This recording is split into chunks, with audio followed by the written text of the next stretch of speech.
কালকে আবার ঠিক করতে আসতে হবে, দেখা যাক কালকে হয়তো ঠিক হয়ে যেতে পারে। তো এখনো পর্যন্ত আর কি লাইন নেই, তো জানি না এখন কখন আসবে। তো ওই জন্য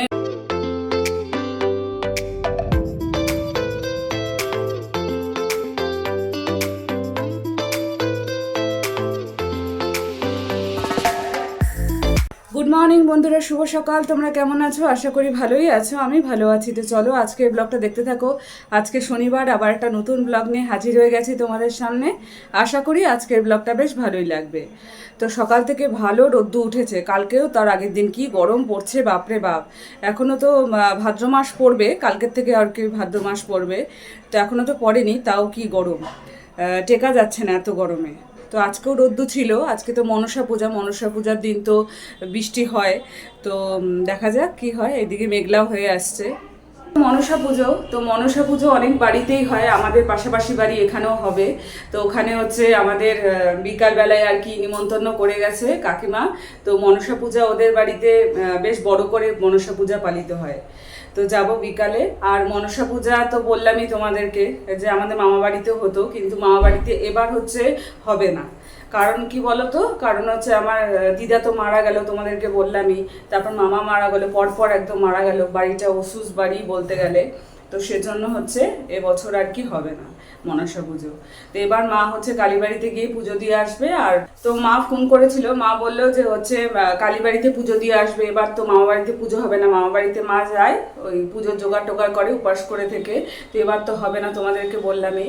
আর হচ্ছে এমনি বাড়িতে তো দুধ কলা প্রত্যেকবারই দেওয়া হয়, আমাদের বাড়িতে তো বললামই মানে মা মনসা আছে, তো সে কারণে হচ্ছে বাড়িতে দুধ কলা প্রত্যেকবার দেওয়া হয়। তো আমাদের বাড়িতেও দিব, দুধ কলাই দিব। তো আমার হাজব্যান্ড দিবে, দিয়ে ও দোকানে যাবে। তো চলো, ও স্নান করতে গেছে। সকালবেলায় আরও একটা নতুন ব্লগে সবাইকে স্বাগত জানিয়ে আজকের ব্লগটা আমি শুরু করলাম। তো আশা করি আজকের ব্লগটা তোমাদের বেশ ভালোই লাগবে। তো যে যেখান থেকেই ব্লগগুলো দেখছো প্লিজ লাইক করে দিও, কমেন্ট করো, শেয়ার করে দিও, আর সাবস্ক্রাইব অবশ্যই করে দিও।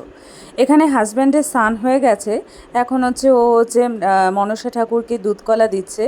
তো দেখো এই বাটিতে উপর ঘর থেকে আর কি নিয়ে আসলো, কারণ মানে দুধ নিয়ে আসতে গেলে পরে না পড়ে পড়ে যাবে, তাও অনেকটাই আর কি পড়ে গেছে, তাই প্যাকেটে রেখেছি দুধটা। টিপ দেখো পড়েছিলাম সকালে, তো টিপ আর কি কখন আর কি ভ্যানিশ হয়ে গেছে। মানে মুখ তো প্রচণ্ড পরিমাণে আমার ঘামে, গলাও ঘামে, তার সাথে মুখও ঘামে। তো সেজন্য আর কি বারবার ঘাম মুছতে গেলে পরে টিপ কোথায় আর কি উধাও হয়ে যায় ভগবানই জানে। তো আবার টিপ পরবো, ওই টিপটাও আর কি নষ্ট হবে। গরমে এখন কাজ করব, ঘামবো, তো আবার টিপ আর কি যাবে।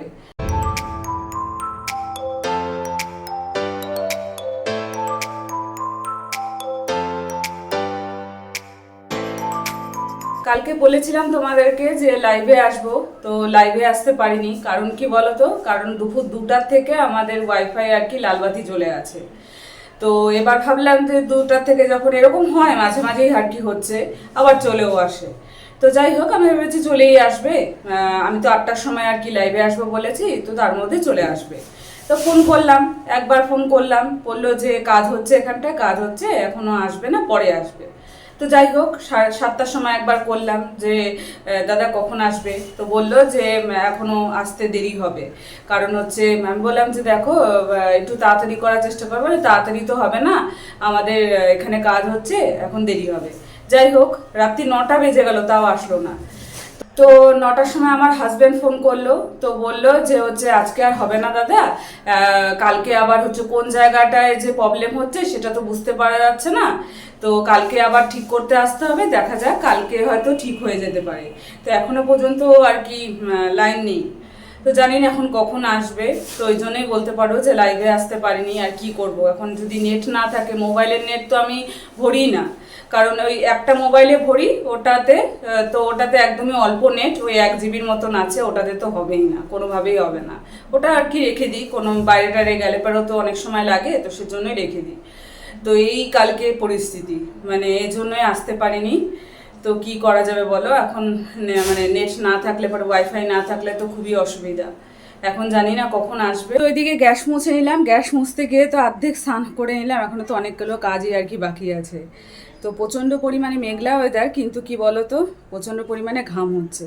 তো যাই হোক, দেখি ওখানে নেট আর কি আসছে নাকি, ওয়াইফাই লাইন আসছে নাকি, সেটা দেখার জন্যই আসলাম। তো তোমাদেরকেও দেখাচ্ছি, দাঁড়াও দেখি আসছে নাকি। বললো তো 11টার সময়, পাশাপাশি বাড়ির ওরা আর কি বললো 11টার সময় বলে আসবে। তো এখন জানি না। লালবাতি জ্বলছে। কালকে 2টার থেকে আর কি, দুপুর 2টার থেকে শুরু হয়েছে, যে এখন কটা বাজে রে? এখন হচ্ছে 12টা মনে হয় বাজে, 11:45 বাজে। তো এখনো পর্যন্ত আর কি লালবাতিই জ্বলে যাচ্ছে। জানি না আজকেও আসবে কি না, আর না আসলে তো ভিডিও আর কি আপলোডও করতে পারবো না। 12টা বাজে। তো সকালবেলা ভাতই খেয়ে নিয়েছি, ভাত আর আলু পেঁয়াজ ভাজা। হাজব্যান্ড খেলো, তো আমিও খেলাম। তো এটা দিয়েই খেয়ে নিয়েছি আজকে। আর হচ্ছে মানে রুটি খাইনি। কারণ কি বলতো, কারণ হচ্ছে যে বললামই তো তোমাদেরকে, মনসা পূজার হচ্ছে নিমন্ত্রণ আছে ওই সামনাসামনি বাড়িতে। প্রত্যেকবারই করে, আগের বারও করেছিল, গেছিলাম। তো এবারও করেছে, তো ওখানেই যাব। তো ভাবলাম যে আজকে আর রুটি খাবো না, গরম না এত, তো সেজন্য খেয়ে নিলাম, ভাত আর আলু পেঁয়াজ ভাজাই খেয়ে নিলাম। সংসারে আয় উন্নতির স্বাস্থ্য অনেকটাই নির্ভর করে আমাদের জীবনযাত্রায়। স্বাস্থ্য কিভাবে নির্ভর করে বলো তো? আমরা যদি পরিষ্কার পরিচ্ছন্নভাবে আর কি কাজকর্মগুলো করি, তাহলে পরে দেখবে শরীর স্বাস্থ্য ভালো থাকে। ধরো রান্নাঘর বলো বা যে কোনো ঘরই নোংরা থাকলো, সেখান থেকে হচ্ছে বিভিন্ন রকমের রোগেরও আর কি উৎপত্তি হয়। তো সেটাই আর কি বলছি, যদি আমরা সুন্দরভাবে সংসারটাকে গুছিয়ে আর কি পরিষ্কার পরিচ্ছন্নভাবে করি, তাহলে পরে কিন্তু আমাদের স্বাস্থ্য ভালো থাকে। আর আয় উন্নতির কথা যদি বলি, তাহলে পারে আয় উন্নতি আমাদের কিসে বাড়ে? সংসারটাকে যদি গুছিয়ে পরিষ্কার পরিচ্ছন্নভাবে কাজকর্মগুলো করি, তাহলে পারে আমাদের ঘরে কিন্তু লক্ষ্মী দেবী বিরাজ করবে। আর লক্ষ্মী দেবী বিরাজ করলে পারে আমাদের সংসারে আয় উন্নতিও আর কি বেড়ে যাবে। যে ঘরে দেখবে পরিষ্কার পরিচ্ছন্ন না, অগোছালো, একদম নোংরা, সে ঘরে কিন্তু লক্ষ্মী দেবী বিরাজ করে না। আমাদের সংসারটাকে সুন্দরভাবে গুছিয়ে তোলার জন্য আয় উন্নতি বলো, স্বাস্থ্য বলো, সব কিছুই কিন্তু নির্ভর করে। একটা সংসারে সুন্দরভাবে যদি আমরা পরিষ্কার পরিচ্ছন্ন গুছিয়ে আর কি করি, তাহলে পরে সেখানে স্বাস্থ্যও ভালো থাকে। দেখবে যে রান্নাঘরটা যদি অগোছালো নোংরা হয়ে পড়ে থাকে, সেখানে কি হবে? মশা মাছি বলো, বিভিন্ন রকমের পোকামাকড়ের উৎপাত হবে, আরশোলা, এগুলোর উৎপাত হবে। তাহলে পরে কি ওখানটায় হচ্ছে স্বাস্থ্যটা ভালো থাকবে? তো দেখো বন্ধুরা, এদিকে বেসিন হচ্ছে চকাচক করে নিয়েছি, সাদা বেসিন, দেখতেও সুন্দর লাগছে। আর এদিকে যে গ্যাসের যে নিচে চাকা দেওয়া যেটা থাকে, ওর মধ্যে হচ্ছে আরশোলা দেখি কয়েকটা। আমি ওটা প্রতিদিন তো পরিষ্কার করা যায় না, এবার হচ্ছে নিচটায় আর কি দেখলাম কোথা থেকে আরশোলা আসে এত বুঝতে পারি না। তারপরে দেখলাম ওইখানে আর কি ঢুকে পড়ে, ওই নিচে চাকা লাগানো যে জিনিসটা আছে ওর মধ্যে ঢুকে পড়ে। একটা স্প্রে আনতে হবে দেখি। আর এদিকে দেখো পরিষ্কার করে নিয়েছি, দাঁড়াও, এদিকে পরিষ্কার করেছি। এই কাপড়টা আর কি ছিঁড়ে গেছিলো, এটা চেঞ্জ করে নিলাম, দেখতেও ভালো লাগছে। আর মুছতেও খুব অসুবিধা হচ্ছিল, একদমই নষ্ট হয়ে গেছে কাপড়টা। তো বাইরেটা দেখো কি সুন্দর এখন রোদ্দুর উঠেছে, বেশ ভালো লাগছে দেখে। আর এদিকে তো ভাতের জল আছে, এদিকে ভাত আছে, সকালে হাজব্যান্ড খেলো, আমিও খেলাম। আর এদিকে নিচটাও পরিষ্কার করে নিয়েছি। আজকের মেনুগুলো তোমাদের সাথে একবার শেয়ার করে নিই। আজকে মুসুর ডাল হয়েছে, আর আলু পেঁয়াজ ভাজা সকালে হয়েছিল, পরে হচ্ছে পাঁপড় ভাজা হবে, আর হচ্ছে ডিমের ঝোল হয়েছে। এগুলোই আজকের মেনু। রান্নাঘরের পাশাপাশি যদি আমরা সব ঘরগুলোকেই পরিষ্কার করে রাখি না, তাহলে পরে দেখবে যে একদিন যদি তুমি এগুলো করতে যাও, তাহলে পরে কিন্তু অনেক চাপের ব্যাপার হয়ে যাবে, অনেকটা সময়েরও লস হবে, আবার হচ্ছে খাটনিও অনেক পড়ে যাবে। তো সেজন্য আমরা যদি প্রত্যেক দিনই একটু করে ভালো করে আর কি ঘরটাকে ঝাঁট দিই, বা ভালো করে যে কাজটাই করছি না কেন সেটা যদি সুন্দরভাবে আর কি পরিষ্কারভাবে করি, তাহলে পরে অতটাও আর কি খাটনির প্রয়োজন হয় না। প্রত্যেক দিন যদি একটু একটু করে করা হয়, তাহলে পরে অতটাও খাটনি হয় না, আর একবারই কাজটা হয়ে গেল, সুন্দরভাবে হয়ে গেল। তো এদিকে গাছগুলো দেখো কি সুন্দর আর কি, পাতাগুলো দেখে যে এত ভালো লাগছে কি বলবো।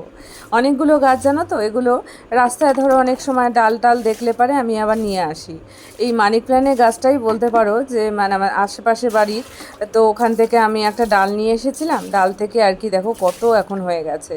তো বেশ ভালো লাগে। অনেকগুলো কাটিংও করি, কাটিং করে বেশ সুন্দরভাবে আর কি রাখলে পারে একদম গুচ্ছ হয়ে থাকে। মানি প্ল্যান্টের গাছ তাই হয়, একটু কাটিং করলে পারে দেখতে খুব সুন্দর হয়।